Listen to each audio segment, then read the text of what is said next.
Hello and welcome to Ask Me About K-Pop, the essential guide for recent converts and seasoned fans alike. My name is Shannon. And I'm Angelica. And welcome to the show. Today is a very special, exciting episode because we have a new K-pop book for everybody to read. Yay! And this time, it's not a YA novel. It's a grown-up romance novel. At last. At last. So we are so excited. We're just going to get straight into it. We are so excited to be joined today by the author of The Comeback, a book that we hope that you all will enjoy. Please welcome to Ask Me About K-Pop, Lily Chu. Yay! Hello. That was so exciting to actually hear the intro. We're so honored that you are a listener of the pod. It's very exciting to have you here. I am thrilled. Absolutely. We thoroughly enjoyed reading your book. And so welcome. Thank you. I'm so glad you liked it. It would be very awkward if you did not. So I am so excited to be here. I listen to your podcast all the time. Oh, yay. Thank you. Yeah. I actually, I even tried your Discord, but I have no idea how Discord works. So but it looked awesome and everyone on it looks super friendly. So maybe I'll give it a shot. They are very friendly, but it's okay. I also had no idea what Discord was until we had one for our show. So it's understandable. Everything's a learning process. Exactly. We're so excited to have you here. And since you are a listener of the show, that means I'm sure you know what our first question is going to be.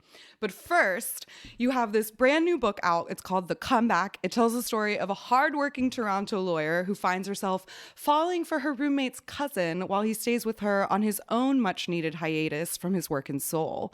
But little does she know, he happens to be one of K-pop's hottest stars, and their whirlwind romance may be more than she bargained for.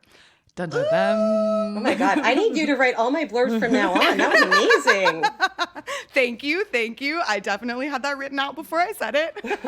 But so your main protagonist actually doesn't know anything about K-pop, but we know that can't be true for you. So please tell us, what is your origin story? How did you get into the world of K-pop? Okay. So probably 2019, so fairly recent. I came across a Blackpink video. It was Kill This Love. It was wild. I don't understand what this is even about. And then I just sort of forgot about it because it's so out of my frame of reference. Then it was New Year's Eve and BTS was playing at Times Square. And before that, and this part's embarrassing, there's a website and it's called like Bad Lip Sync or something like that. And they had done a BTS cover called Sample of My Pasta,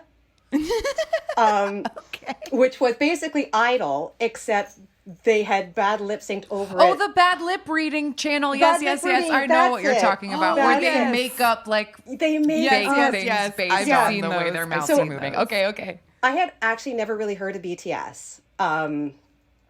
And I was like, that can't be the song. But I knew that couldn't be the song. And so then I was like, so then we watched that and I was like, I got to see the actual video. So I watched the Idol video, which is also wild. Mm-hmm. Yes. You know, there's sharks, there's dancing, there's like a million of them. There's so much going on. Over and over. And doesn't it have like animation in it too? Yeah. Yes. Kill This Love and Idol are both such grand music videos for you to start with. It was such an intro. And I was like, wow, that's really interesting. And then I saw them at the Times Square performance at New Year's. And I was like, oh my, it was like getting hit with a thunderbolt, a lightning bolt. Because I guess you can't actually get hit by thunder. But I was like, I need to know more. That honestly, it was like a light switch. The next day, my kid's like, what are you doing? I'm like, wide-eyed because I've just watched like 16 hours of video straight. None of it's making sense to me at all because it's a whole new world of, I don't know the terms. Why are they doing the same dance all the time? Why are there 18 like accompanying videos to the main video and then them reacting to videos? Like it was just such a learning curve. But yeah, that was pretty much it. So like I'm still BTS ARMY, but I also listen to mostly boy bands. So I like 80s and 17 and I like Hyphen. I like EXO and Shiny. I know you love Shiny. um, uh, but I tend to kind of listen to, often I'll put on a playlist and I'll just let it go in the background. I'm working, and then a song will get my attention, and then I'll start looking into it. But yeah, that was my origin story. It was a sample of my pasta, and then seeing a performance. That is so Love funny. it. And I love the like just putting a playlist on in the background. That's honestly how I collected so many of my like EXO B-sides and 17 B-sides. Like before I even really started listening, I used to work at a school where like I couldn't get Pandora, but I could get Google Play. Oh. And so it would just like put random like K-pop Yeah. songs on, and I was like, "Oh, who's this? Who's TVXQ?" Like, "Oh, who Yeah. such and such." And then like, Yeah. now, look at me now. I'm not gonna lie, like the learning curve is still going on. And what actually really helped me was I found an Atlantic article by a journalist named Liniga Cruz, which was basically I wasn't a BTS fan, and then I was, and I was like, that was also my like what are the names journey, and she just explained a lot of the terms. It was like, oh, okay, I can go to these other websites and. What is a maknae? What is the leader? What is the visual? What are all these things that everyone seems to know that I don't? Yeah. That And really who's helped. Suga, who's Youngji? Like, why are there 25 same names? Oh my in God. The same The names, and then the real name, like the your actual Yeah. birth names, but then plus the stylization of the names. And this still gets me every time, to the point where I put a joke about it in my book, because I don't know how to say half these names. Like, is it G Idol or Idol? I'm not really sure. Like, Yeah. if there's a period in there, do I say it? I don't know. Right. So then, like, I kind of have to go online and hope whoever's saying it is saying it correctly. But there's still lots of times where I just will nope out of that and just sort of talk around it, because I'm like, I really don't know how to say that. Yeah. I mean, we struggle with that all the time. Like, every time that singer Hazy comes up, I'm always like, Hazy, Haije, Heije, that one. You know who I'm You know talking her. about. Yeah. And then I found out sometimes it's different in North America than it is in Korea. That blew my, and I was like, okay, well, Oh, yeah. at this point, I just hope for the best. Yeah. Oh, yeah, like how we'll call them TVXQ, but everybody in Korea is going to call them Dongbangshiki. Dongbangshiki. And you're like, And I'm wait, like- I'm sorry, what? Yeah. But they don't count. They have like 6 names. They're just too complicated. All right. Well, we learned a little bit about you and your origin story into K-pop. So now we want to dive in, and it's fun because the comeback is sort of your main character's origin story of K-pop. Yeah.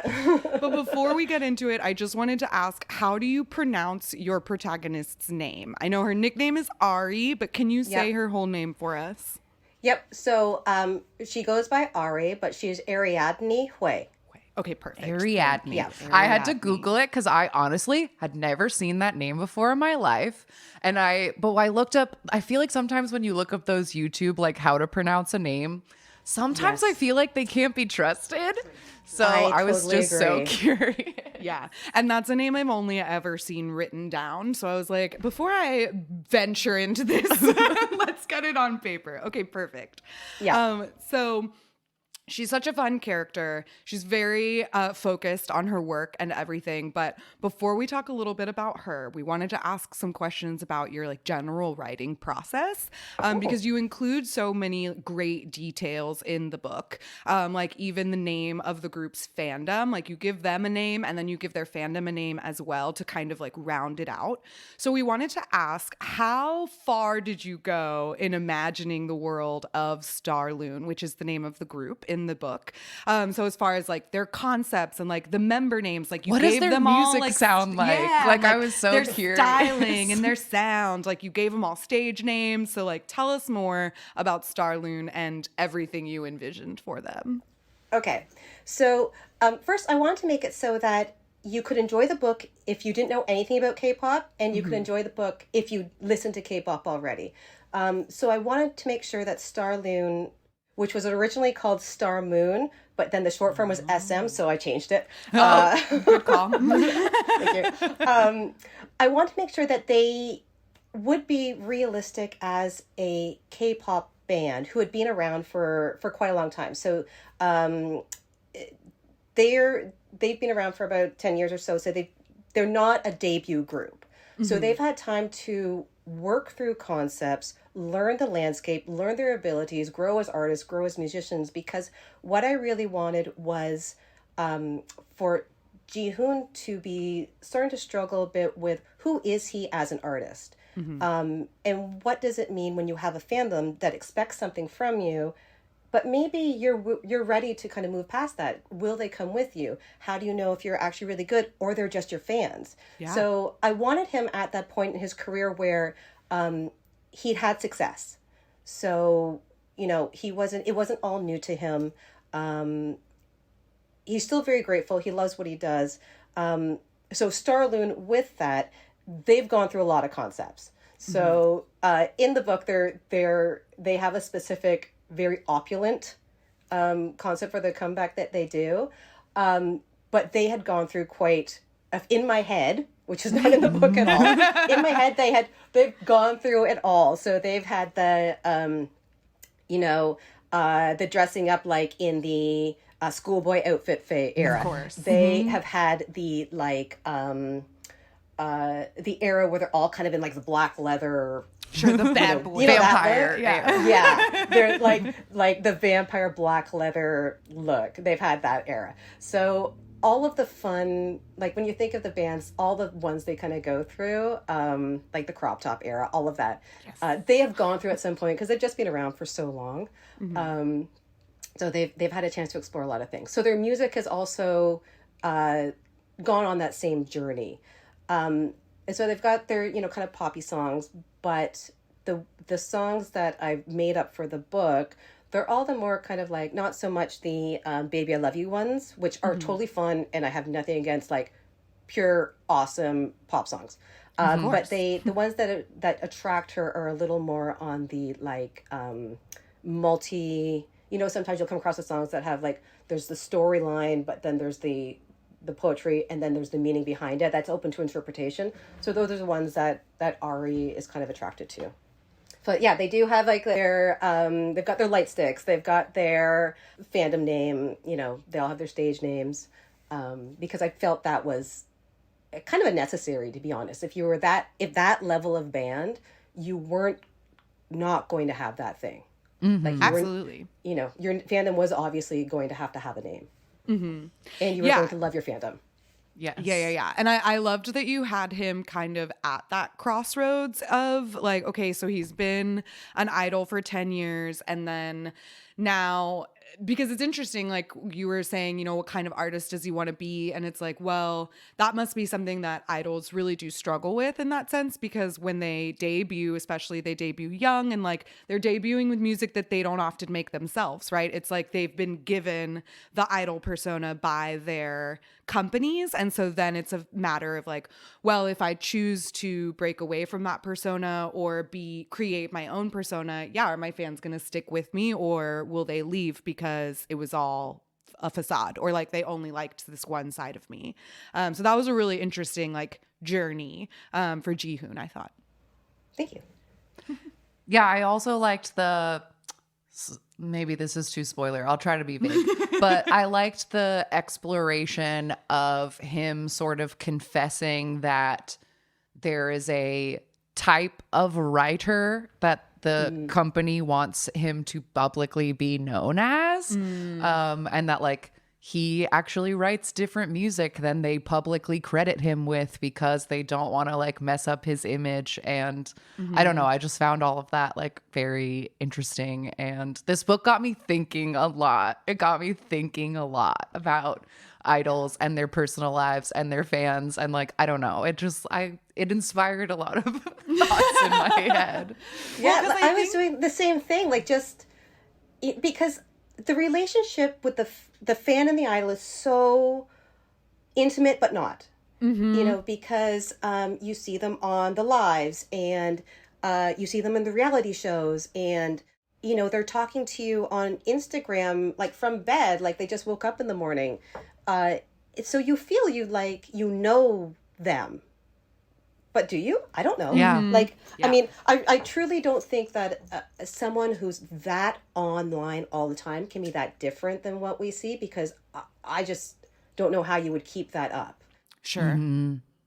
But I do definitely feel like, with some idols, definitely they have said, like, I try to be more cheerful for the fans because I don't want to bring them down. Or, so there's still aspects of oneself where you clearly are just going to keep that for your intimate friends. But I know when I'm watching them, I feel almost like I'm part of that group, even though I can't be because we don't know each other.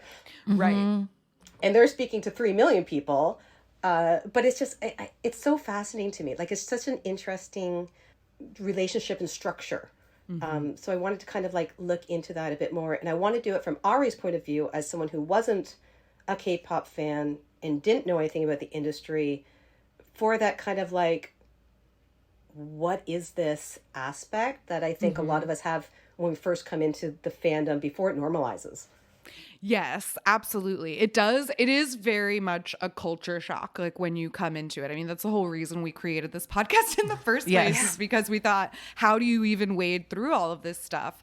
And so then to kind of like Ari get just thrown into the deep end of it was so interesting. But I think you did so much of the like small details of the like reality of what it means to be an idol. Like, it just felt so real. I think that's why it made us start thinking about all these different things of like, oh, like what would that really be like, of like, dealing with this or that aspect, and not even just the relationship side, but even like I was saying about the personas or the copywriting song, all that kind of stuff. The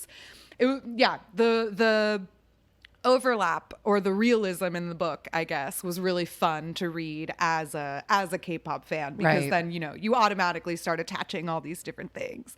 And we know that the book is a work of fiction. We will not ask about who so and so may be, but I did want to know. I mean, we as fans, we know so little about idol personal relationships, but we do know that they're often discouraged from having personal relationships, sometimes contracted from having them. So were there any sort of dating scandals or real life relationships that you kept in mind while planning the ups and downs of Ari and Jihoon's relationship? Well, actually, when I was writing it, both the Chen and Bobby stories came out. Oh, yeah. Dads, we love our dads. So those, secret dads. dads. So those stories were actually happening kind of like as I was writing, and they're very different kind of, relationships. But I was looking at it to see the reaction of the fandoms, and I was thinking, how their partners would have felt kind of in the lead up to that, and then as it was breaking, because I feel especially for Chen, it was like a very, like, to me, because that was the first kind of instance I had seen of it. I was like, whoa. Oh yeah, like, that was very shocking. I'm used to North American Justin Bieber, where everyone's like, who's he dating now? Yeah. So it was, like, oh yay, baby time, like everyone's super excited. Yeah, where it's strange that as it always is, like the international fan reaction was like, oh my God, yay, babies. Yeah. And the Korean fan reaction was burn all of his stuff. Yeah, like and protest outside. Because we hate him now.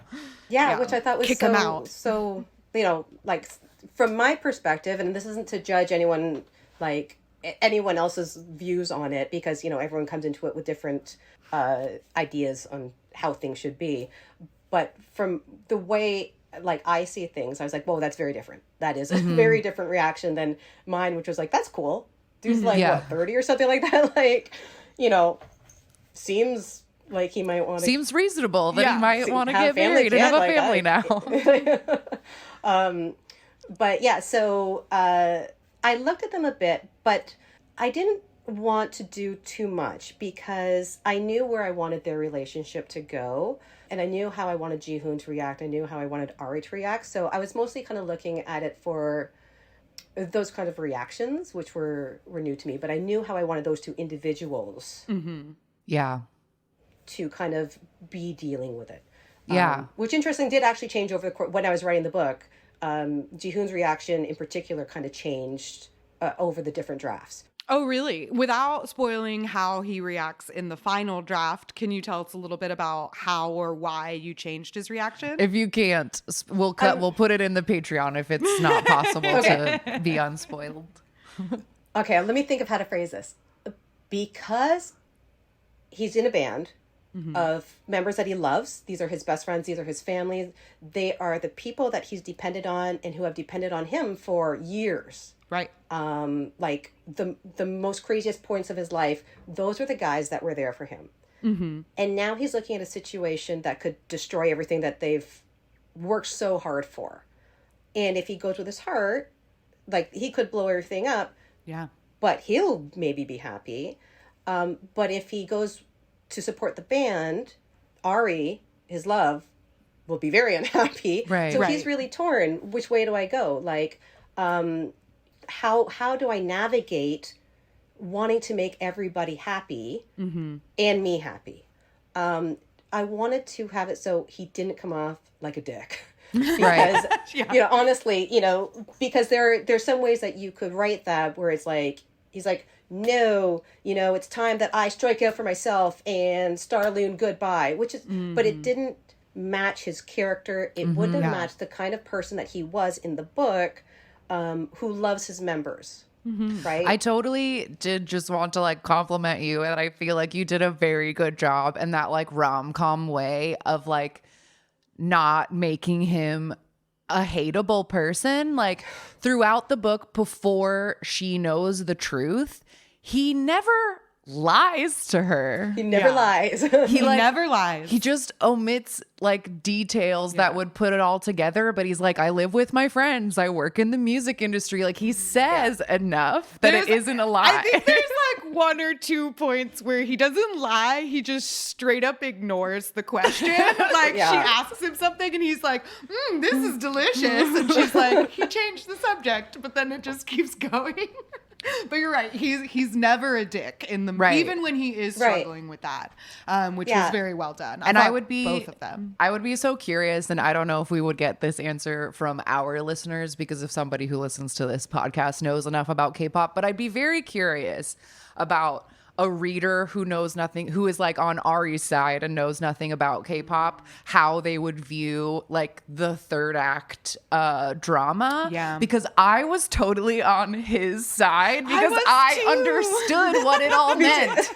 But she didn't understand why. I was like, but girl, you don't get it. You can't date him. And I was like, you don't know what he's invested already. You don't get it. You don't understand what he's given up for this. And but someone who is not immersed in that world. Would they be on her side much more and be like, why can't this guy just choose her? Yeah. I loved him. Like, I love him. He is like, I just love everything about him. And I too was on his side at the end. Very, very much on his side. And I'm like, but this is his life. I too would be like, I've had people who haven't been into K-pop read the book and they're like, oh, cool. Like, I didn't know anything about it. I learned something. Now, it goes everywhere from, I'll give a couple songs a shot to, oh my God, I just went to my first ATEEZ concert because of your book, which was amazing. Yeah, which was super, super cool. But no one's actually mentioned that. And now I too am super curious as to where they would land. Yeah. Because it's written it's written first person from Aria's point of view. So, we're kind of primed to sort of be on her side, which is why I was trying really hard to make Jihoon in the beginning when he's kind of hiding it from her. You can only let that go for so long before it's like, you're getting a little bit irredeemable, dude. Like, you got to fess up. In a previous draft, I had stretched it a bit further and I was like, that's not, there's no too way. far. Like, yeah. It was just too far. So it gets into unforgivable territory at some point, right? Yeah. There comes a point where it's like, we have done things and you did not tell me the truth. So this is super uncool. Right. Yeah. But I like where I stopped it because I feel with his reasons, like when she finally gave him a chance to explain himself, like I was like, those are to me kind of like, okay, we can see where this goes reasons, not like, oh my God, I totally understand, you're an amazing human, but I'll give you a second chance. Yeah. Which is kind of where I wanted them to be. Well, I think you did a good job. You balanced it well. Absolutely. Thank you. No one came across as a villain, I think. At least not in the main couple. Right. Yeah, perfect. Yeah. But we want to change gears a little bit and talk sort of about the like non-K-pop side of it, because of course like her relationship with Jihoon is a huge part and obviously the main crux of the drama. But we learn a lot about Ari, and we see her at work and we see her with her family, and her identity as a Canadian specifically is very important to her, and it features throughout the whole novel in her relationships with her coworkers and how she feels seen by other people. So we wanted to know, why was it important to you to include that piece of Ari's personality? Ari is Chinese Canadian, but her family is not it's not like they just immigrated to Canada. So she doesn't have, I'm going to say what I think a lot of people assume a child of an immigrant experience is. Like, I feel that there are people who kind of see what someone looks like and they assume, Sure. oh, you're new to the country, which is simply not true. But it's something you hear a lot. So I wanted to make it very clear that, Asian immigrants have been in Canada for quite a long time. They are Canadians. I think there are definitely still people who have a very specific idea of what a Canadian is, and it's not a Chinese woman, that's for sure, which is completely wrong. I feel I should say that just in case anyone's going to misinterpret. Not true. So it was important for me to bring that in because, I think obviously representation is important in books. In romance, representation is definitely improving, but it's not, I think, close to where it could be. And Ari in particular, she works in kind of a big law job, which is a conservative field that is filled with a lot of people who don't look like her. Yeah. And kind of let her know it. So it's something an experience that I wanted to bring out in the book, because it's important that people know that this still happens. This kind of bias discrimination still happens. I think sometimes people are like, oh, things are getting better. Maybe in some places they are, maybe they definitely aren't. So it was important for me to just have those messages in the book. Absolutely. And I thought they dovetailed really well with like with the rest of the story. It didn't feel like, oh, this is a romance novel, so like, why are you including this? It felt very much like just fleshing out the whole picture of who she was, especially because for both Ari and Jihoon, I think a large part of their arc, aside from just their romance, is about figuring out who they want to be. So then in order to do that, we have to have an idea of how she already sees herself. And of course, like the interactions that you have, the microaggressions she deals with, like all of that factors in to how we perceive ourselves and how we carry ourselves. I thought it was well done. Yeah, that's it exactly. I think you put it really well. Thanks. Thank you. Yeah. Another thing I was curious about in a side character way is the other two K-pop novels that we've read on this podcast also included like a very important sister relationship, but the sister relationship in The Comeback is incredibly strained. And so I was just curious what maybe your like motivations behind that were, because I just thought it was really interesting because she has her best friend Hannah, who's really great. But like, I feel like usually sister characters are there to just be like, it's me, your sister, your greatest supporter. But like, she has a bad relationship with her sister, and it's really important for the whole novel. So I was just kind of curious about that. I think part of that is the YA adult romance difference. Because I find in the YA books that I read, often there is that kind of like support that different sister relationship. But by the time like Ari's in her early 30s, by the time you get that, there's just so much more history under the bridge with your sibling in the different paths that you've gone, that there's a bit more to explore than when you're 15 and 8 or 18 and 12. It's not that those relationships aren't important, it's just you've had a lot more to deal with this person. So in the book, Phoebe is the sister.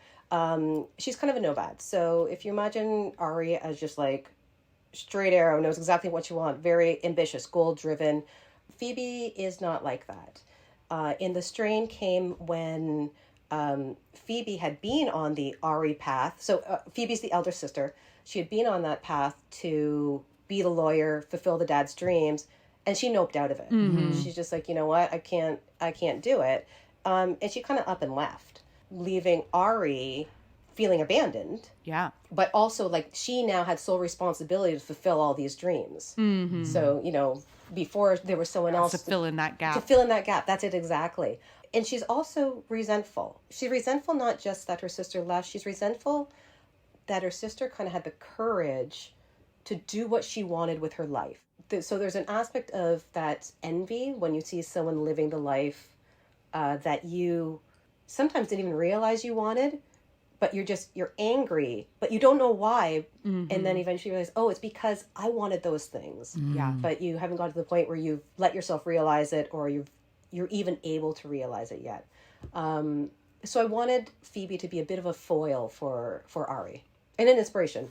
Absolutely. Yes, definitely an inspiration for her, because we see that in both Ari and her roommate Hannah have very complicated relationships with their families, and like a big part of their character arc is kind of learning not only how to set boundaries with their families, but also how to sort of balance the expectations their parents put on them with the person that they want to be as individuals, right? And so can you tell us a little bit more about that dynamic within the families? Because it wasn't just an Ari, like we saw that with Hannah too. I loved without spoiling too much, but the cathartic moment where Hannah finally stands up for herself. I was like, yes. Oh my God.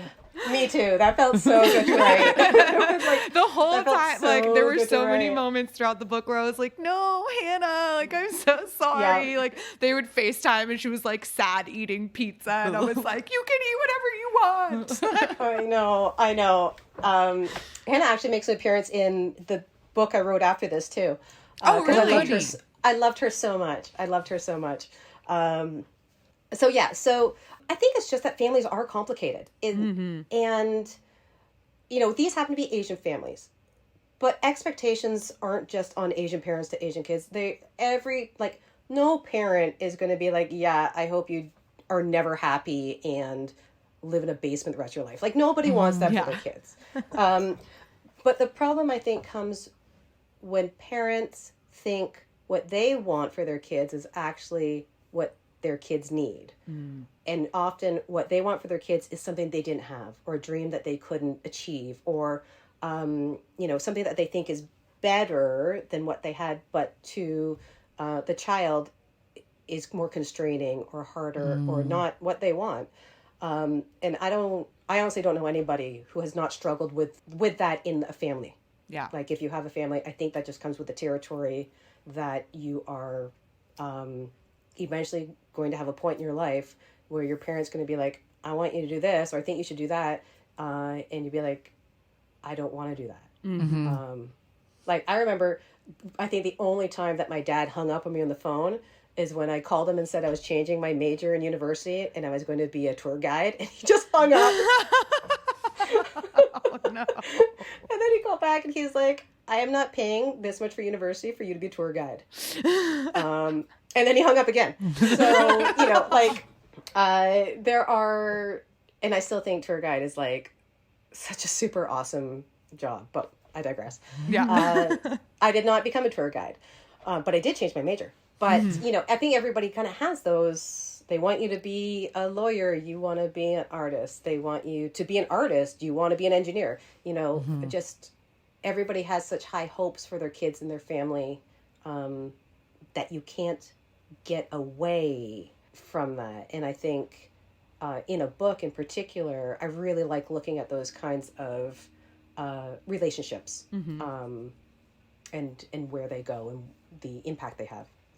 Yeah, it was fun to read, like, as an adult, like, having these, sort of similarly aged characters, like, navigating, because I think we've said this before, but it all felt very realistic. And I think that there are so many aspects of not just Hannah and Ari, but, like, even Phoebe or their parents or Ji-hoon, and, like, yeah, Ji-hoon's an idol, and, like, that's very unrelatable, but there are other aspects of his personality or the things that he's dealing with in his life that, like, I felt like you could kind of empathize or relate to at least something with everyone in the book. Yay. That makes me really happy. Before we get our next questions are sort of silly and fun. But before we get into those, anything else we want to mention? Any other deep questions we want to ask about the book? I don't think so. I think we've gotten into the depth, heart of the it. meat of it. Okay, great. Yeah. Then we're gonna start with some silly things. And my very first, because I'm visual learner, love to like picture people in my brains. So if you could have an all idol cast for the Netflix movie of The Comeback, who would you top 3 choices for Jihoon and Ari? Who would you cast? Okay. Now, I want to stress, I did not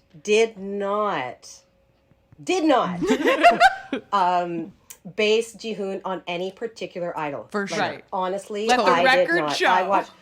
I He is watched not so anyone. many different, shows, Kingdom, Legendary Warrior. Like, I watched so much TV. I would say, in looks, maybe Mingyu from 17. Okay. Ooh, good choice. Yep, that kind of look. I also think maybe Hongjun from ATEEZ. Okay. I think is like a very, Yeah. I've seen him in a few interviews, and yes, definitely That's a the face. triangle face, absolutely. Same as like Taeyong from NCT. Oh yeah, the We call those face. dangerous faces. They are dangerous Yes, faces. I call them cat faces. Like Yeah, Felix has the same kind of like Yes, that that very like I don't know, pointy, Yeah. and it just like draws you in with all the angles. yeah, yeah. So like if we're just talking very shallowly in terms of looks, Sure. in terms of like personality though, a bit middle from Shiny, I think. Like Great. just like an all round nice guy. Yeah. But mixed with a bit of Suga from BTS, like that kind of introverted, Artist extremely kind of thing, talented yeah. artist Yeah. thing going on. So I don't know if that helps the casting at all. No, I love it. I was just going to say that who I pictured when I was trying to read the book, I pictured Jihoon kind of looking like Park Seo-joon just because I feel like he's the most handsomest actor in the whole world. So like, yes. It's true. But I also, because you described Jihoon as having a very large tattoo, I was also picturing DPR Ian because he's so hot. So I put the tattoo. I added the tattoo in later because I'm like, Great choice. who's the tattoo? Oh my You god. need the tattoo. He needed the tattoo. Yes, needed he the did. tattoo. And I literally wrote that down as like, I don't have a question about this, but I just love that he had a tattoo. And like the Yeah. moment when that was like, that was such a Revealed. good moment when it was described and like a bit like movie. Oh, it was great. I loved it. Loved it. Yeah, he had to have it. It had to be a tiger. Just because I love tigers. It had to be enormous. Yeah. It had to be enormous. It had to be like where it is. Yeah. So if he like when he lifts his arm, it just shows a little bit up like, from the bottom of his shirt. What about Ari? For Do you Ari, have a okay. picture of her? Okay. I can't remember her name. I'm totally blanking on her name. But you know the woman who was in It's Okay to Not Be Okay? Oh She's got my the really God, cool voice. yes. Why is her name but I not coming can't- to me either right now? But her. Her. Like she's just got that cool. Like Ari is admittedly like at times kind of a hot mess, but her kind of like work persona and stuff is like, she wants to be very cheerful, but she's also very competent and cool. And I feel that actor she seems so cool. Oh yeah, she is so effortlessly cool, and she's stunning, like so beautiful in a Yeah. way that definitely like Ari. I think she could dress it down, like when she puts her kind of like armor on and puts her hair in a bun, like and then lets it down to show Yeah. her freer side. Soyeji, that's Yeah. her name. Soyeji. Okay, thank you. So yeah, like oh my God, can you imagine? That would be so great. That would be so fun. Yeah, I feel like I couldn't, maybe it's just my own thing with like first person novels. I feel like I couldn't picture Ari because I was just seeing things out of her eyes. Oh, yeah. But for Hannah, my dream casting of Hannah would be Tiffany from Girls' Generation. I was just like picturing happy, smiley, beautiful Tiffany in that role. That's a good. I don't know many girl groups, but if she's happy, smiling, yes, I think, yeah. Yeah.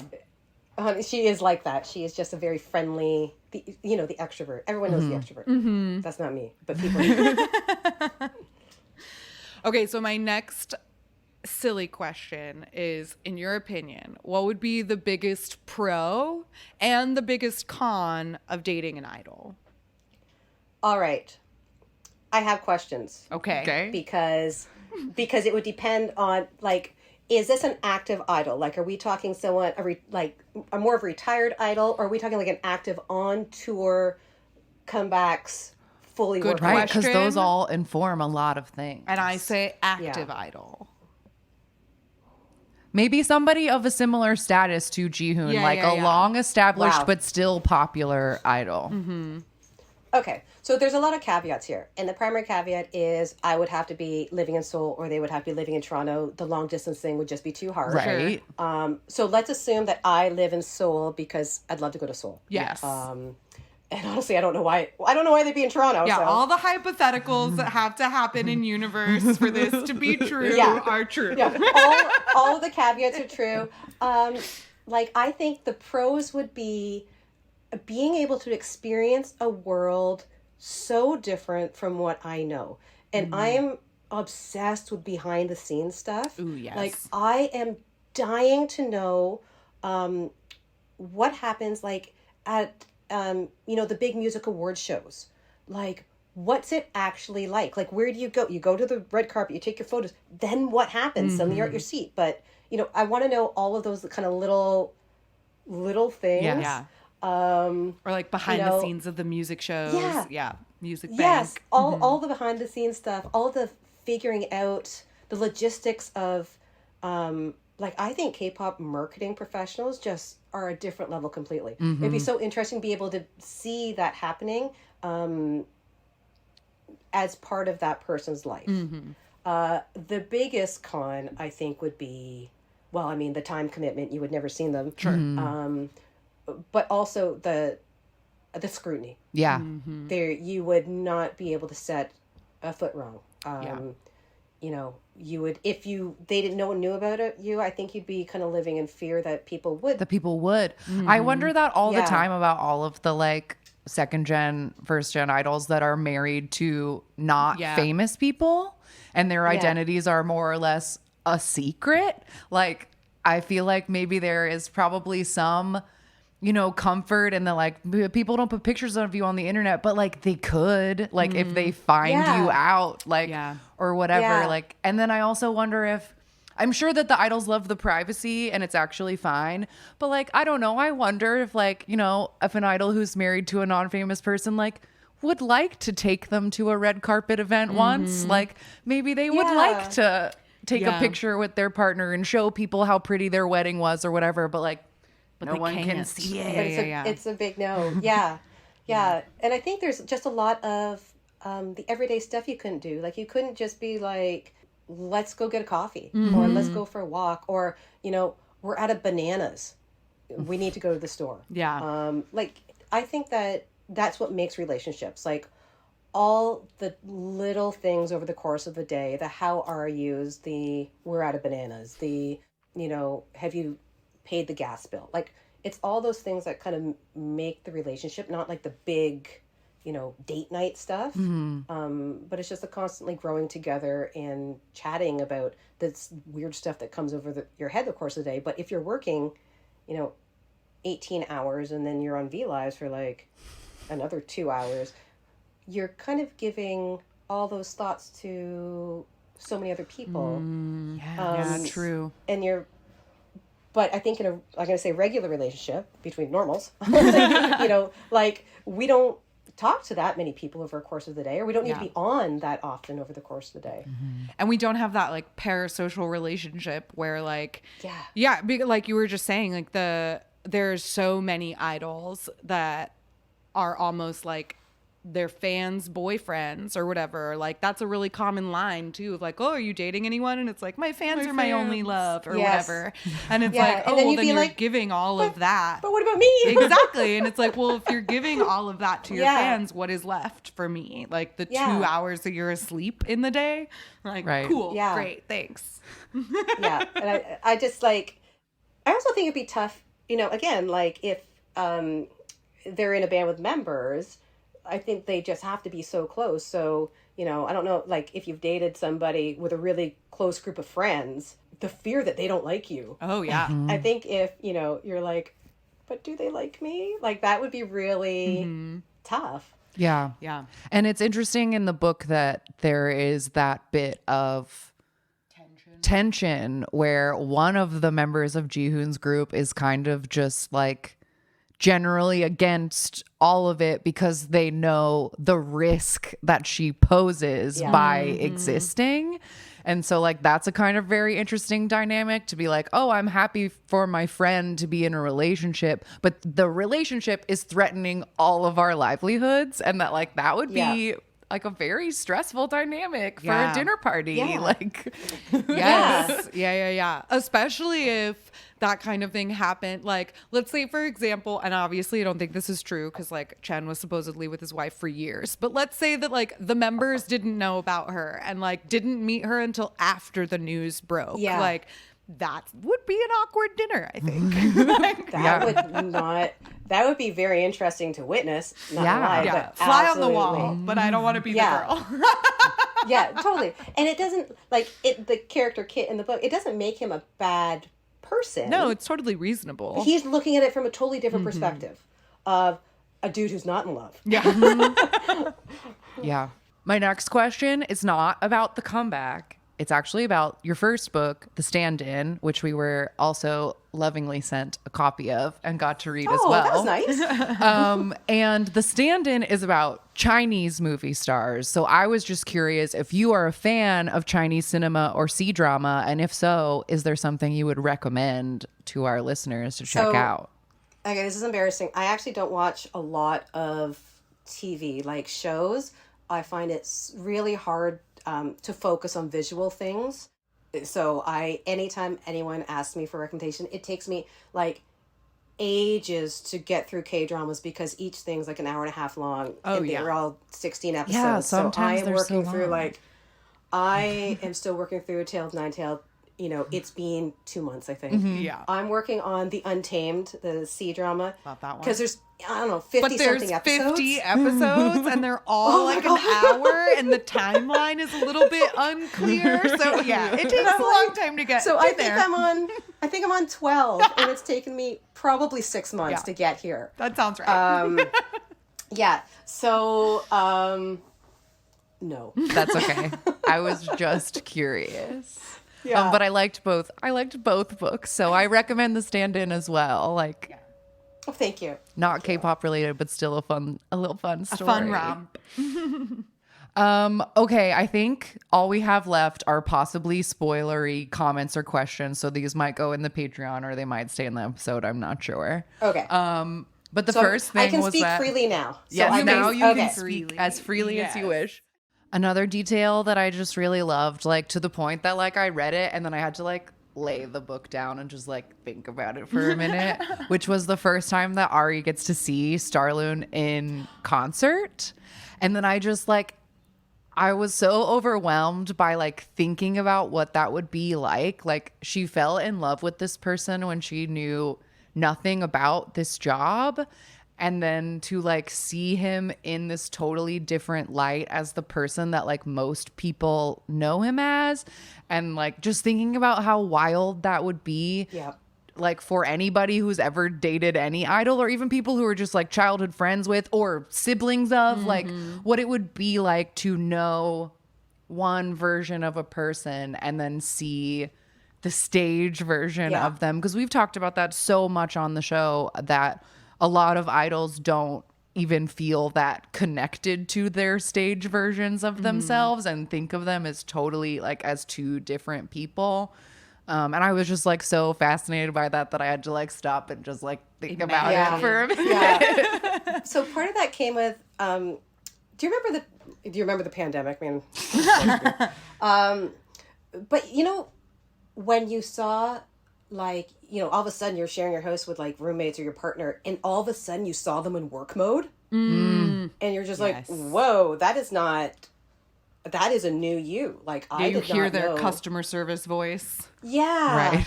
Yeah. Or even there was one tweet that went around. It was like this woman going like, I just realized I'm married to a let's circle back guy. But, And it's just like suddenly when you see like, even if they're not on a stage, but sometimes like, you know, you see a friend and they're a singer or a performer in some way, and then you go to see one of their shows, you're like, whoa, that charisma. You just kind of like, where did that come from?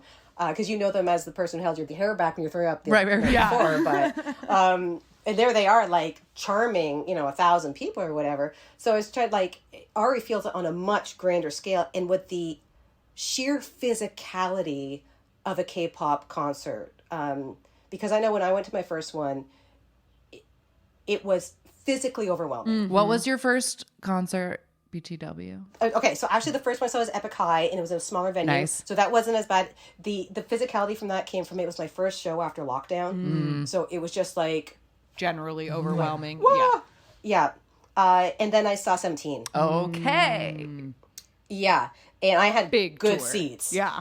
I had great seats, and it was like, you know, 18 hours long, and there's like lasers and people and costume changes and the screaming. Like the music was actually not super loud, but came up my like head was ringing from the screaming of everyone around me. Yeah, it was unbelievable. Yeah. Unbelievable. Really good show. Yeah. I listened to I spoiled it for myself because I listened to your review before I went to see it. Okay. So fun. So I'm like, I kind of know what the set list is like. Yeah. Great. Love it. So yeah, and for her, because she's not a pop culture person in any sort of way, she hadn't really been to a concert. Right. So it was like a triple whammy of seeing Jihoon in a K-pop concert, which we know is like production values beyond compare, in an environment where she hasn't had that kind of the pressure of the noise. And she's looking super hot. Yeah. Which I think was very important to point out.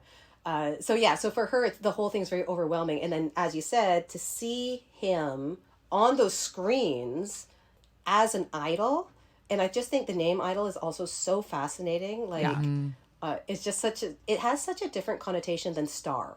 Yes. Yeah. Yes, it does. And I just, so that is also one of my favorite scenes. Yeah. Yay. I know, and it's so fun to see, like, because I feel like one of the things that would be the most shocking is seeing everybody else react to them. Like, oh, they show up on the screen like at the beginning of their opening ment, and like it's his turn to speak, and everybody loses their mind for like a whole minute before he can even say hello.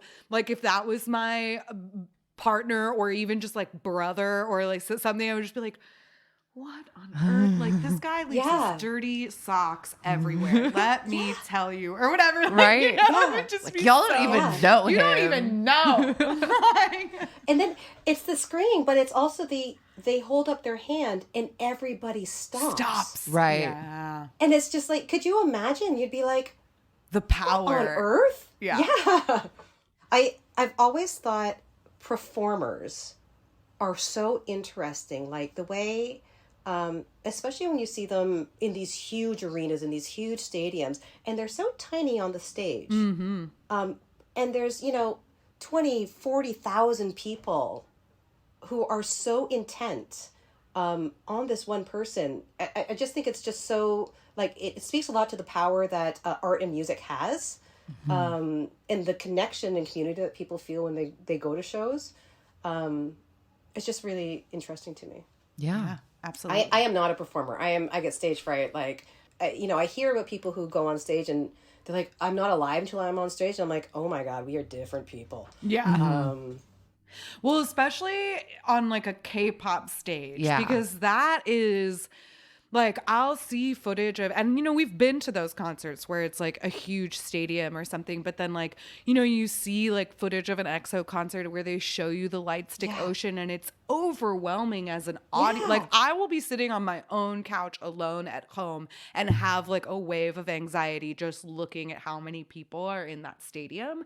And then to know that they're like all there for you, or like watching the 17 movie and they're like beneath the stage, like, and they take their in-ear out so they can hear the crowd. And like DK gets like afraid. He's like, oh, it's too loud. And he gets like nervous and like puts his ear back in or whatever.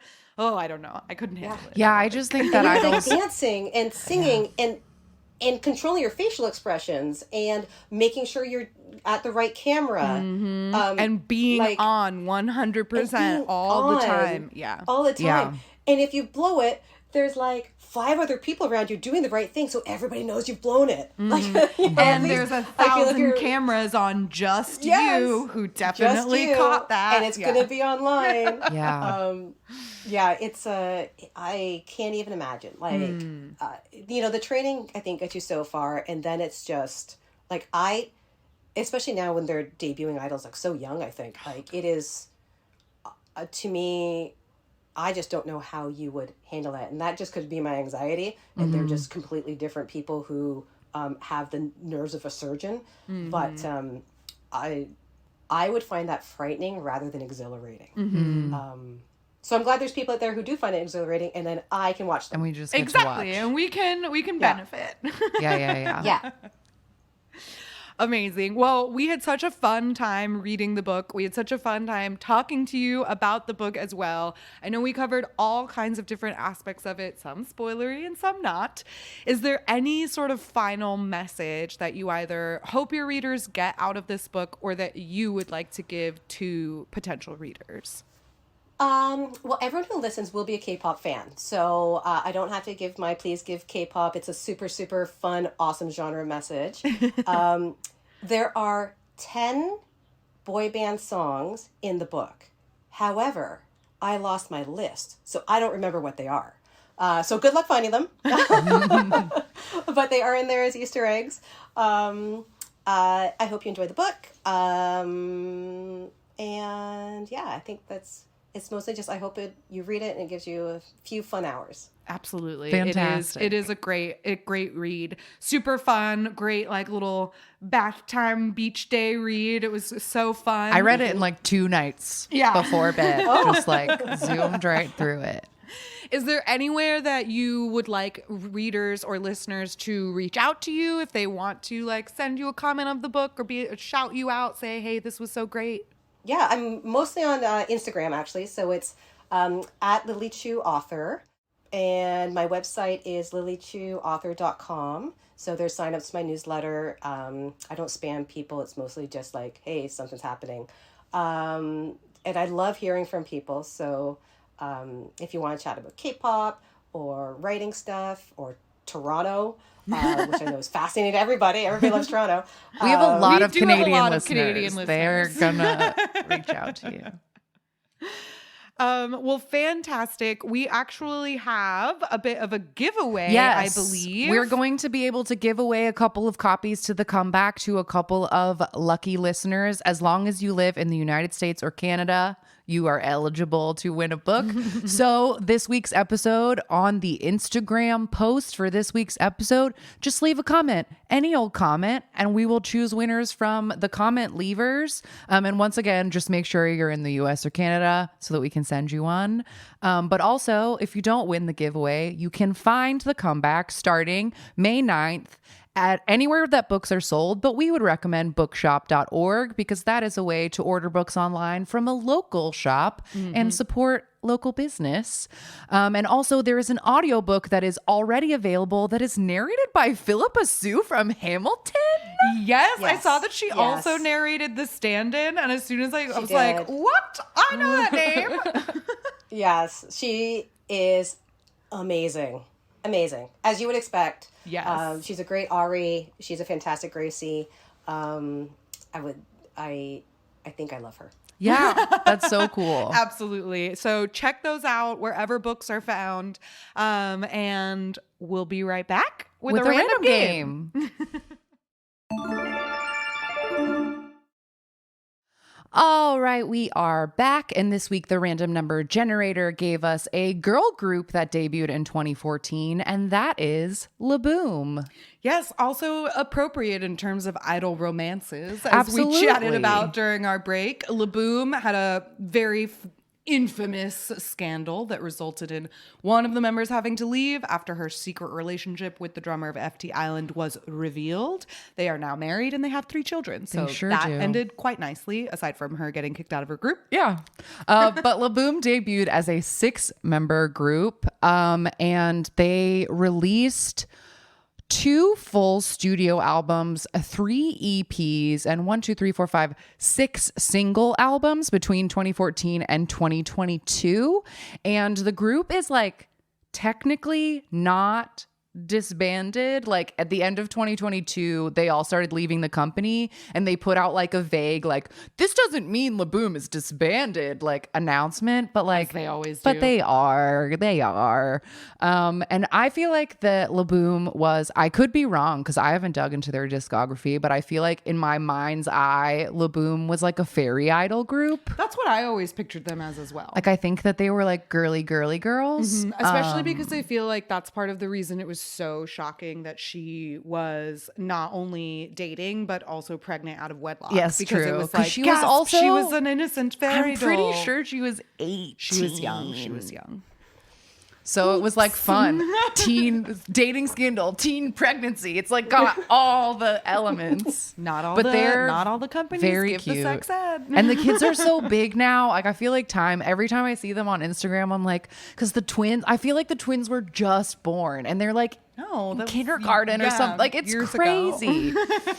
Time is wild. But anyway, we are going to watch Laboom's most popular music video, which is from 2016, and it is called Fresh Adventure. And this video has 10 million views. Also, Lily is still here with us. Yes. BTW. So she will be joining us for this wonderful random game.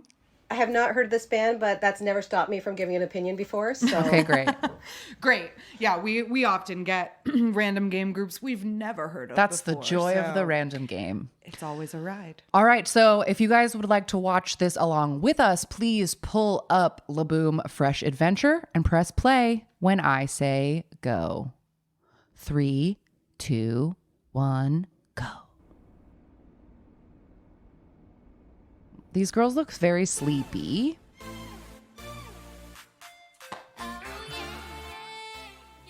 Okay, we've got... there's a lot of them. Why are there so many? Oh, these must be backup dancers. Wait. No, I'm confused. Me too, because I thought there was only 6 people in this But there's group. like 9 people in that dance stage. Oh yeah, I guess the ones in the blue shirts are probably backup dancers. Oh, okay.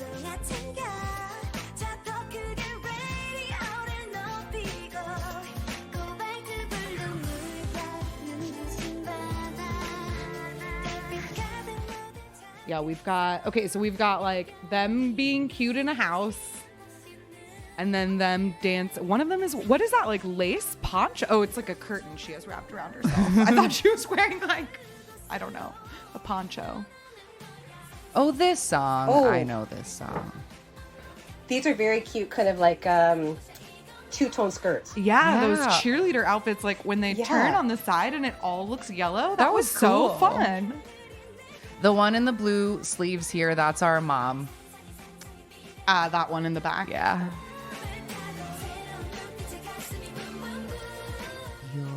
It looks like they're having picnics, but indoor picnics, but also outdoor picnics. Yes, Yeah. it's all picnic themed. Also, I'm just noticing that they happen to like put something in front of her every time. Like, maybe is she already pregnant? Like, why is she holding I a don't pillow know. every time? Look. I don't know. I just remember when they were on Mr. House Husband, she like talked about how there was a point where like her costume wouldn't zip and like everyone was like really freaking out about no. it. Oh God. There's a big con. Yeah, Dating there's in a that con. home. Your costumes. Oh no, she's alone.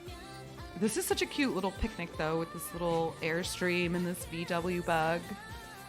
I would go to this picnic for sure. I Also, know. they're dancing with baguettes. Yeah. Oh Yeah, my I God, love when they turn. and it becomes yellow. That is so fun. Yeah. I am loving this vibe. Yeah. Yes, exact. That's exactly what I was just gonna say. Like, they always have the cutest little like camp setups. They're so picturesque. Yeah. And I feel like it's kind of like that filter where it all looks a little dreamy. Yes. The slight, like, gauzy, smoky. Like, Yeah. Yeah. Oh, sparklers. Oh, the sparkler moment is always so wholesome. Ooh.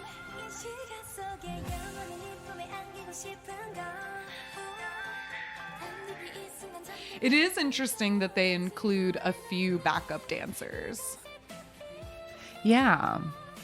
because it is a little bit hard to tell them apart.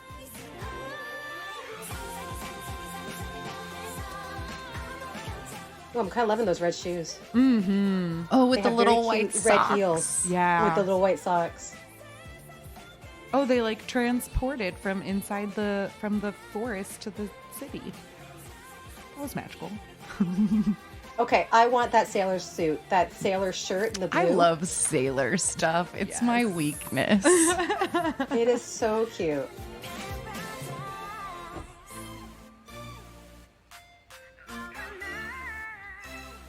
Aww. Oh, sparklers. Spelling their name with the sparklers. It was all a dream.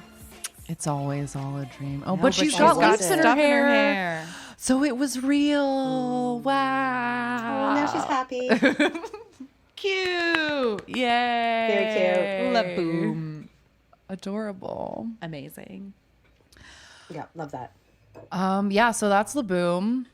That was a piece of Laboom. I do think I feel like there's been so many constant announcements lately about Queendom Puzzle, but I feel like a Laboom or two is going on Queendom Puzzle. I'm so excited about Queendom Puzzle. It's gonna be crazy. I love a sad reality show where it's a bunch of people who've like already debuted and things are bad and they try it again on a I mean hate survival that. show. That's Very my stressed. least Those really favorite. stress me out. Yeah, I'm like, no, I can't. What if this is their last chance? Yeah. And then they biff. Like, nope, nope. Well, I'll be watching that on Patreon, so come watch it with me. And make sure that you get your own copy of The Comeback either at bookshop.org or the audio version narrated by Philippa Sue, both available now wherever you buy your books and your audiobooks. Thank you so much, Lily, for joining us. We had such a great time reading your book and chatting with you about it. This was a delight. Thank you for coming. Oh my gosh, this was awesome. I had such a good time. Thank you so much for having me. This was really fantastic. Yay! It was really great to have you. No pressure if not. But the end of the episode is technically weekly recommendation time. And other than reading your incredible book, is there anything that you want to recommend to the listeners? It doesn't have to be a new thing. So I just finished YN by Esther Yi, I think, which is this other K-pop book. That's been recommended to us a couple of times. It's a very different kind of book. It's very literary. I listened to it, and I think I would have preferred to actually read it. Her writing was like, there are some sentences that I'm still thinking about. Ooh. Just because how she phrased it. Yeah. It was just a really interesting book. Okay. So I thought that was, if you're on the K-pop side of things, and I haven't really been watching any movies or anything, so I have nothing. That's okay. That's nothing fine. to recommend. I'm No, actually that's watching good. BoJack Horseman for the first time. Oh, fun. That'll hurt you. That'll hurt you bad. Yeah. Yes, Yep. it does get dark. I'm on episode 3. I'm already like, oh, okay. Ooh, This is hold gonna on be- to your This is gonna be a ride. Strap in. Yeah. So I guess if you haven't seen it and you want to experience feelings, Yeah. Give that one a Definitely shot. good one. Yeah. And the novel you said was called YN? YN, it's like Like Y your slash name. N, Yeah, like yeah, like your name. Yeah. Okay, great. Yeah. I love it. I love it. It's very, very interesting. Shannon, did you have a recommendation? I think what I want to recommend this week, like we did a good job this weekend and tried to like catch up on all the K-pop. And I feel like what the thing I want to recommend the most is our Baby Blitzers have such a great song out right now. Macarena. It's called Macarena. Yes, I just saw that. And it's such an earworm and it has such a good fun dance and like way to go Wuzu Entertainment. The budget on this music Hell video. Yes, spending money me on our babies. And it's really cheeky and really funny, and like the costumes are great. Just a warning, like Goyu is not there. I believe he is on like a health related hiatus. So if you know Blitzers from our episodes and are counting them and are like, wait, someone's missing, that's who. But I just like love it, and I'm so proud of them, and I love that I know them, and I love that they have new stuff out, and that it's so fun. Like I can fun. wholeheartedly recommend it and say like, this is a great song. It's super fun to listen to. It's really cool to watch. The choreography is awesome. And it did take me a while to like recognize them all again. Actually, we were talking about that in regards to your book, because there's that incredible scene where Phoebe and Ari watch the Starloon music video with Ji-hoon and like do not recognize him because of his colored hair in the music video or whatever. And I was like, honestly, I don't even find that unbelievable. Like maybe somebody who doesn't know K-pop would be like, how does she not even recognize him? But like, we sat with these boys, Blitzers, for however long, and then watching this music video, I was like, who is that? Who is that? Yep. Who is that? Like, what? No, what? Like, I thought I knew their faces. And like, no, you really don't. Yeah. Like, So it's really not don't. unbelievable that she wouldn't. Hair color makes a recognize big it. difference. It does. It makes a huge difference. And the makeup. The makeup and the hair and color. the styling, like it really styling. changes you. It really does. Yep. But yeah, I second that recommendation for sure. I also will just say, because I know that our listeners go feral every time we give you any kind of End Citizen crumbs, but that Do Jae-jung song is incredible. Perfume. It's Oh my so god, good. it's so good. It's if all NCT sounded like that, I would be an End Citizen. It doesn't, so I'm not. So but we're that not. song is good. But that song is great, and the like dance is amazing, and like we watched every stage and dance practice, and like, ooh yes, We I watched haven't it, listened to like- the mini yet, but Yeah, I me think I'll either. probably like it. But woof, that is a good one. So I just wanted y'all to have those crumbs. We like the Do Jae-jung song. There you go. And we learned a new name Yeah. in NCT, Dongwoo. Didn't know him. Now I do. But we do now. So many. There's too many. There Let's is be too real. many. There's a lot. There's a lot. Yes. All right. Don't forget to enter our giveaway for your own comeback. For your own copy of The Comeback. All you have to do is comment on this week's Instagram post for a chance to win. And also, please live in the US or Canada so that we can ship it to you. Make sure you read the book, listen to it wherever your audiobooks are found if that's your preference. Feel free to reach out to Lily Chu Author at either Instagram or her website, which is lilychuauthor.com. And yeah, I really do hope that a lot of y'all read it and get excited about it, because I would love to, once we've given everyone a chance to read it, do a nice Patreon book club so we can talk about it a little bit more. And there were definitely some spoilery answers cut out of this episode that we can save for Patreon. But yeah, thank you again, Lily, for coming. This was so lovely, and we enjoyed the book so much. Yes. Thank you for having me, and I'm so happy that you enjoyed it. You guys are such experts. It means a lot to me. So Oh, Thank you.